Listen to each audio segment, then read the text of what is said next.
Haji Ma'ruf Amin, kami silahkan.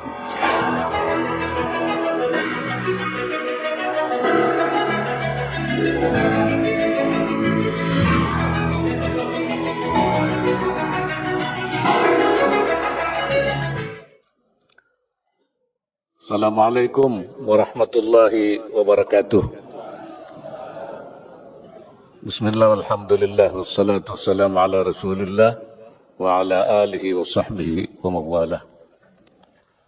Yang saya hormati Ketua Umum Majelis Ulama Indonesia Al-Karam Kiai Anwar Iskandar, para Wakil Ketua Umum, pimpinan Majelis Ulama Indonesia, para pengurus Dewan Pertimbangan Majelis Ulama Indonesia, para wakil ketua, sekretaris dan wakil sekretaris, dan juga pimpinan Majelis Ulama Provinsi, para pimpinan komisi,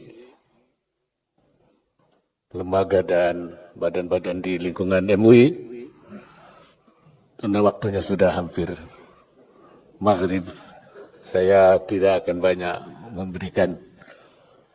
Pertama, saya kira memang perkhidmatan MUI harus terus ditingkatkan. Baik perkhidmatan kepada umat, kepada bangsa, dan kepada kemanusiaan. Saya kira itu prinsipnya itu, ya. Kepada umat ini saya bersyukur bahwa sekarang ini untuk penyatuan umat, tauhidul ummah, ini sudah mulai terasa. Ya. Prinsip-prinsip taswiyatul manhaj, bahwa kita itu ada perbedaan, itu perbedaan harus ditoleransi, itu sudah. Jadi artinya apa? Sekarang itu tidak lagi berbicara soal khilafiyah. Tidak menjadi perseteruan antara satu kelompok. Itulah yang kita sebut bahwa kalau ikhtilaf itu harus ditoleransi. Ya. Kenapa? Kaidahnya begitu. Sering saya katakan, la yungkaru al-mukhtalafu fihi. Tidak boleh diingkari yang ikhtilaf itu. Ya, masing-masing saja. Dan ini sudah mulai cair. Sehingga orang tidak lagi kaku gitu dengan masalah-masalah khilafiyah. Tetapi MUI tetap tegas, kalau yang sudah mujma' alaih, yang sudah ma'lumun minad-din bid-daruri, itu tidak bisa ditolerir. Ya. Istilahnya itu inhiraf. Ya. Al-ikhtilaf ditoleransi, al-inhiraf diamputasi. Nah, itu. Jadi kita tidak biarkan kalau ada penyimpangan, itu tidak dibiarkan. Nah, ini saya kira ini sudah mulai kita. Kemudian juga yang masih belum betul, yaitu soal pemberdayaan umat, taqwiyatul ummah. Ini karena itu kita mengembangkan ekonomi umat, ini kita terus ekonomi syariah ini kita kembangkan terus, ya. Saya sering katakan sudah kita bentuk namanya Komite Nasional Ekonomi dan Keuangan Syariah. Ada komite daerah di provinsi komite daerah ekonomi keuangan syariah untuk mengembangkan. Dan beberapa hari yang lalu saya ini masih capek ini 9 hari saya berputar-putar dari Yunani ke Slovakia, terakhir di Kucing, di Sarawak, menghadiri Global Muslim Business Forum. Global Muslim Business Forum 2023, itu ada 37 negara membicarakan tentang bagaimana bisnis antar sesama umat di seluruh dunia ini. Ya, saya mengusulkan supaya dibentuk lagi komite ekonomi dan keuangan syariah yang bersifat global untuk seluruh negara. Jadi kita daerah punya, nasional punya, dunia punya. Nah, saya bilang potensi kita besar. Masing-masing negara yang di bawah OKI saja 57 negara. Dan banyak negara yang kaya memiliki. Jadi kalau ini kita kembangkan terus. Dan itu dulu ide ini kita kembangkan dari Majelis Ulama. Termasuk bisnis halal. Ya, bisnis halal. Nah, saya ingin ingatkan halal itu kalau sholat, zakat itu seruannya ya ayyuhalladzina amanu. Wahai orang yang beriman, aqimus salata wa atuz zakat. Kalau puasa, kutiba alaikum ya ayyuhalladzina amanu, kutiba alaikumus syiyam. Tetapi kalau makan halal itu seruannya bukan ya ayyuhalladzina amanu, ya ayyuhan nas. Nah, ini Al-Qur'annya itu ya ayyuhan nas kulu mimma fil ardi halalan tayyiban. Jadi keseruannya manusia semua. Iya. Bukan hanya orang Islam untuk makan halal. Kenapa? Makanan yang halal itu good food. Makanan yang baik. Jadi seakan-akan Allah, wahai manusia, beriman apa tidak beriman? Wahai orang kafir, makanlah makanan yang halal seperti yang dimakan oleh orang mukmin itu. Walaupun tidak beriman. Karena apa? Karena perintah halal itu membawa kemaslahatan. Nilainya bersih. Jadi itu, oleh karena itu kalau sekarang itu menjadi isu global, halal itu memang Al-Quran menyuruhnya bukan hanya orang yang makan halal itu. Karena kalau yang halal pasti baik.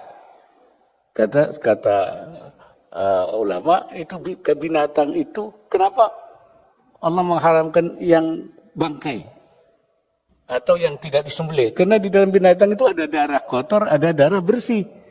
Nah, kalau dipotong darah kotor dan darah bersihnya keluar semua. Tapi kalau tidak dipotong, maka di situ di dagingnya itu ada darah baik, ada darah kotor. Nanti kalau dimakan itu tidak sehat, dagingnya tidak sehat. Nah, itu nilainya sehat. Jadi kalau begitu. Bahkan ada yang mengatakan kalau Allah tidak mengizinkan makanan itu, kenapa diadakan di dunia? Kan pertanyaannya begitu. Kenapa Allah bikin ular sih? Padahal nggak boleh dimakan. Nah, ternyata Allah menciptakan itu tidak hanya untuk dimakan semuanya. Ada untuk yang lainnya. Ular itu misalnya untuk apa? Untuk obat bisanya itu. Jadi kalau tidak boleh dimakan berarti bukan untuk dimakan, tapi untuk kepentingan yang lain. Kira-kira begitu. Itu. Nah, ini kita kuatkan umat nih. Saya kira itu yang harus kita lakukan tuh. Yang kedua, khidmat kita kepada bangsa dan negara. Saya kira sekarang ini tema kita itu ya pada hifdzul watan, menjaga tanah air anit tafarruq wat taghadub wat takhasum. Menjaga tanah air dari perpecahan, keterbelahan, dari saling bermusuhan dan dari saling membenci. Nah, sekarang kalau kita ikuti di medsos ini taghadub takhasum ini kayaknya sudah begitu. Nah, disinilah peran MUI menjaga supaya bangsa ini tidak terbelah dalam rangka hifdzul watan.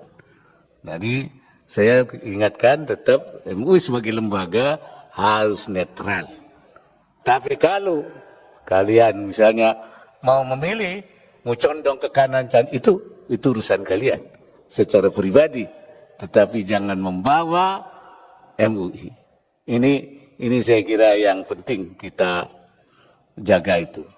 Seperti saya katakan soal pilihan itu amrun syakhsiyun ya qalbiyun.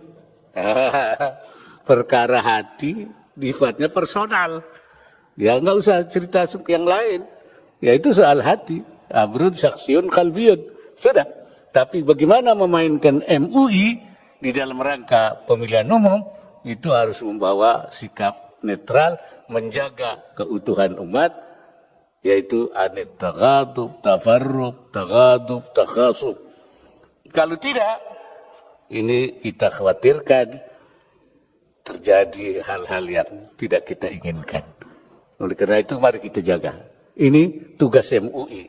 MUI itu penjaga. Ya, itu kecintaan kita kepada tanah air, hubbul watan ini kita wujudkan dengan hifdzul watan, menjaga. Nah, menjaga kemanusiaan. Nah sekarang saya kemarin di beberapa negara saya dengan Perdana Menteri Yunani, dengan Presiden Yugoslavia, ya Slovakia, itu saya bicara tentang masalah. Ya mereka memang mengatakan Hamas itu teroris. Saya bilang bahwa mereka tidak tahu bahwa orang Palestina itu sudah lama dijajah oleh Israel. Oleh karena itu orang mengatakan bahwa Palestina itu adalah penjara terbesar di dunia itu. Ya. Oleh karena itu kalau mereka melawan itu sebenarnya pembebasan bukan pemberontakan. Dalam arti dia menteror, tetapi bagaimana dia ingin melepaskan diri dari kekejaman selama berpuluh-puluh tahun itu. Karena itu saya minta supaya segera dihentikan semua ini pertikaian ini. Nah, pada dasarnya semua setuju bahwa memang Israel sudah kebablasan. Kebablasan saya bilang membunuh orang ini sudah kelewatan. Akhirnya mereka mengakui itu dan setuju untuk dihentikan itu. Ini saya bicara juga dengan Uskup Agung Ortodok di Yunani, ya, dan saya juga mengadakan dialog lintas agama di Slovakia, selain dengan Presiden Slovakia, dan sangat saya sedihkan tuh untuk membangun masjid di Slovakia itu repot sekali. Kenapa? Karena syaratnya itu harus punya umat 50.000 orang. Saya bilang kita di Indonesia itu cuma 90 orang saja sudah diributin. Iya betul. Kita itu cuma 90 orang supaya jelas. Alasannya apa? Kalau membangun rumah ibadah ada orangnya. Orangnya sebenarnya jangan membuat rumah ibadah tidak ada orangnya. Artinya tidak bukan untuk menghalangi, tapi untuk bahwa ada orangnya. Nah kalau 50.000 itu bukan mengatur, itu menghalangi untuk dibangunnya rumah ibadah di sana itu. Nah ini yang saya koreksi. Ini bukan menjaga keutuhan. Bagaimana ketika para pendeta itu kita pertanyakan masalah ini, ya mereka mengatakan ini otoritas yang menghendaki. Jadi masih banyak ketidakadilan, ya baik di dalam masalah ekonomi dan masalah yang lain-lain. Pada waktu dalam forum itu saya katakan bahwa kapitalisme memang sudah pernah memberikan kebahagiaan kepada pihak lain, tetapi juga menyengsarakan pihak lain. Karena banyak kapitalisme itu tidak membawa ketidakadilan. Karena itu kita tawarkan ekonomi syariah sesuai dengan Islam yang inklusif dan berkeadilan untuk memberikan semacam mengisi ya sistem ekonomi yang berkeadilan di dunia ini melalui forum tadi Global Muslim Business Forum itu. Nah mudah-mudahan ini nanti akan menghasilkan sesuatu yang membuat umat Islam menjadi kuat. Saya kira itu sajalah yang dapat saya sampaikan dan saya mohon maaf karena terus terang saya masih capek sekali. Dengan demikian maka dengan ucapan Bismillahirrahmanirrahim, Rakernas MUI ke 3 tahun 2023 dengan ini saya nyatakan dibuka. Assalamualaikum warahmatullahi wabarakatuh. Mohon berkenan kepada Bapak Wakil Presiden untuk tetap berada di atas panggung. Dan kami undang Ketua Umum Dewan Pimpinan MUI, para Wakil Ketua Umum, Sekjen MUI, Steering Committee, Organizing Committee, Bendahara Umum, dipersilakan untuk naik ke atas panggung, mendampingi Wakil Presiden untuk pemukulan beduk sebagai tanda dibukanya Musyawarah Kerja Nasional ketiga Majelis Ulama Indonesia. Kita hitung dari hitungan mundur. 3, 2, 1.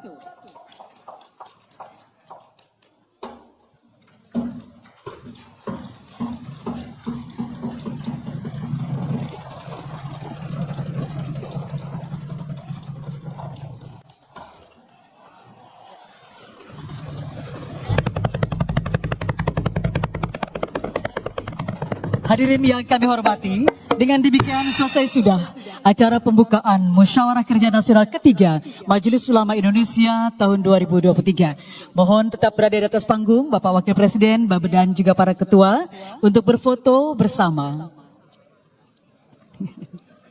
Di atas. Gak apa-apa ya. Ini sebuah sejarah yang luar biasa. Mukernas ketiga. Mohon berkenan silakan pada para fotografer mengabadikan foto bersama Wakil Presiden bersama Wakil Ketua Umum dan Benduk. Izin Bapak, kami hitung mundur. 3, 2, 1. Silakan. Sekali lagi. 3, 2, 1. Ya, terima kasih. Kami persilahkan untuk kembali ke tempat semula.